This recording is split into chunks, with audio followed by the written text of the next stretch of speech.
अंधेरी दुनिया में आपका स्वागत है। चलिए शुरू करते हैं। आधी रात का समय था। गांव के चारों तरफ फैले खेतों में अजीब सी खामोशी पसरी हुई थी। हवा भी जैसे रुक रुक कर चल रही थी। उसी खामोशी के बीच अचानक एक सूखी झाड़ी हिली और उसके साथ ही सुनाई दी किसी के कदमों की धीमी आहट।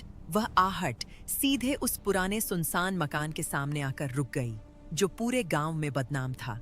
मकान के बाहर खड़ा आदमी धीरे धीरे सांस ले रहा था। उसका नाम विनय था। वह पिछले कुछ दिनों से इस गांव में रह रहा था और आज रात उसने खुद अपनी आंखों से उस रहस्यमयी आहट को सुनने का फैसला किया था। गांव में हर कोई उस घर से दूर रहता था। लोग कहते थे कि वहां रात होते ही कोई चलता है, जबकि उस घर में कोई रहता ही नहीं।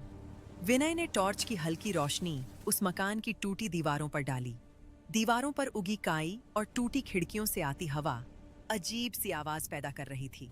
उसी समय फिर से वही आहट सुनाई दी, टक टक टक, जैसे कोई नंगे पांव धीरे धीरे जमीन पर चल रहा हो। विनय का दिल तेजी से धड़कने लगा, पर उसकी जिज्ञासा डर से ज्यादा मजबूत थी। वह धीरे धीरे उस मकान के दरवाजे की तरफ बढ़ा। दरवाजा आधा खुला हुआ था, जैसे किसी ने अभी अभी उसे खोला हो। जैसे ही विनय ने दरवाजे को थोड़ा सा धक्का दिया, वह अपने आप चरमराते हुए खुल गया। अंदर घुप अंधेरा था। मकान के अंदर से मिट्टी सीलन और पुराने लकड़ी के फर्नीचर की मिली जुली गंध आ रही थी। और तभी फिर वही आहट। इस बार मकान के अंदर से विनय धीरे धीरे अंदर गया। टॉर्च की रोशनी फर्श पर पड़ रही थी, जहां धूल की मोटी परत जमी हुई थी, पर उसी धूल के बीच साफ साफ पैरों के निशान दिखाई दे रहे थे। ऐसे निशान जैसे कोई अभी अभी यहाँ चला हो। विनय के गले में सूखापन महसूस हुआ। वह निशान मकान के अंदर बने पुराने कमरे की तरफ जा रहे थे। उसी समय बाहर से हल्की हवा का झोंका आया और टूटी खिड़की हिलने लगी। उसकी आवाज पूरे घर में गूंजने लगी, मगर उन आवाजों के बीच भी वही कदमों की आहट लगातार सुनाई दे रही थी। विनय ने कमरे के अंदर झांका। कमरा बिल्कुल खाली था। सिर्फ कोने में एक पुरानी लकड़ी की कुर्सी रखी थी और वह कुर्सी धीरे धीरे हिल रही थी, जैसे कोई अभी अभी वहां बैठा हो और अभी उठा हो। विनय की टॉर्च की रोशनी अचानक कांपने लगी। उसने खुद को संभालते हुए कमरे में कदम रखा। उसी पल उसके पीछे से दरवाजा जोर से बंद हो गया। धड़ाम आवाज इतनी तेज थी कि पूरा मकान जैसे कांप गया। विनय ने घबराकर पीछे मुड़कर देखा। दरवाजा अंदर से बंद था, जबकि उसने उसे छुआ तक नहीं था।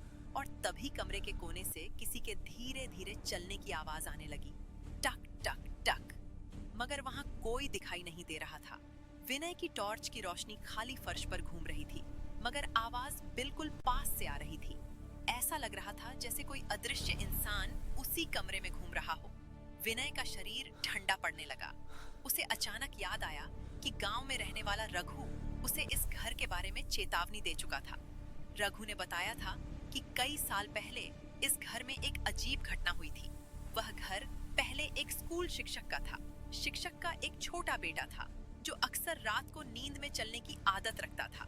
एक रात वह बच्चा घर के अंदर ही भटकते भटकते सीढ़ियों से गिर गया। सुबह तक वह वहीं पड़ा रहा और उसकी मौत हो गई। उस दिन के बाद से उस घर में रात को कदमों की आहट सुनाई देने लगी।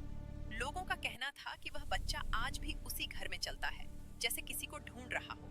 विनय ने इस कहानी को सिर्फ एक अफवाह समझा था, मगर अब उस कमरे में खड़े होकर उसे लग रहा था कि शायद वह कहानी सच थी। अचानक टॉर्च की रोशनी फर्श पर पड़ी और उसी पल विनय की सांस रुक गई। धूल भरे फर्श पर एक नया पैरों का निशान बन रहा था, जैसे कोई अदृश्य पैर अब भी अभी वहां पड़ा हो। विनय की आंखों के सामने धूल खुद ब खुद दब रही थी। एक कदम, फिर दूसरा कदम, जैसे कोई धीरे धीरे उसकी तरफ चल रहा हो। विनय पीछे हटने लगा, मगर कमरे का दरवाजा अब भी बंद था।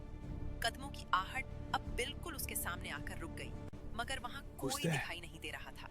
कमरे में अजीब ठंड फैल गई। विनय की सांसों से भाप निकलने लगी और तभी टॉर्च की रोशनी अचानक बंद हो गई। पूरा कमरा अंधेरे में डूब गया। कुछ सेकंड तक वहां सिर्फ सन्नाटा था।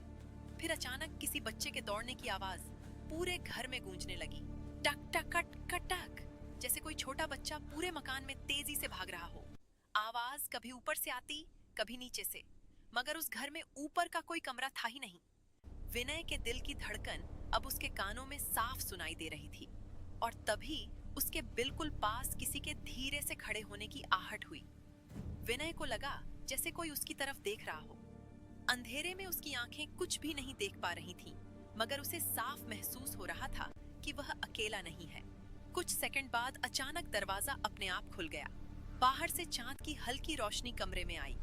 विनय बिना पीछे देखे तेजी से बाहर निकल गया। वह सीधे मकान के बाहर आकर रुका। उसकी सांसें तेज चल रही थीं, मगर जैसे ही उसने पीछे मुड़कर उस मकान को देखा, उसके पैरों तले जमीन खिसक गई। मकान की टूटी खिड़की के पास कोई खड़ा था, एक छोटा सा साया, जैसे किसी बच्चे की परछाई। वह साया बिल्कुल स्थिर खड़ा था और सीधे विनय की तरफ देख रहा था।